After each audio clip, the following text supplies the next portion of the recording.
Let's be honest, nobody wants to talk about prenups with their fiance. I previously made videos about why you may want to get a prenup and common terms to include in a prenup, but I'm not going to talk about that today. I want to talk about how to have a conversation with your fiance about a prenup.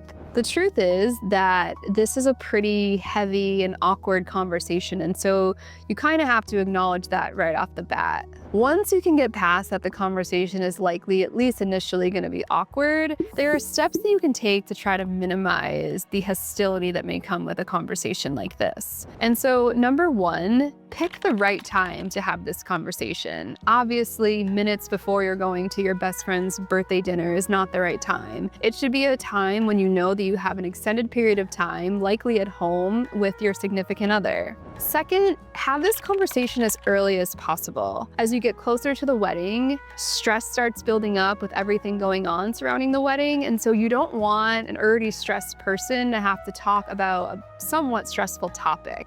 Third, suggest to your fiance that you two co-create this agreement. And by that, I mean talk about each other's goals. And so if your goal in this prenup is to protect a house that you purchased, and your fiance's goal is to make sure that if you guys were to get divorced, he or she would receive some type of spousal support, talk about that. Make sure that the agreement includes provisions that are acceptable to both parties. Understanding each other's goals in this process is going to be crucial. And again, while this conversation may be awkward, you should definitely have it, because not only is it important to protect your assets and debts, but it is so important to talk about finances prior to getting into a marriage with someone. When you have this conversation surrounding prenups, that's really when you should be transparent and honest about what you have, and they need to be transparent and honest about what they have. There's nothing worse than getting married and then a few months later realizing for the first time that your significant other has $50,000 of debt, or your significant other has an incredibly low credit score because they've made some pretty bad financial decisions.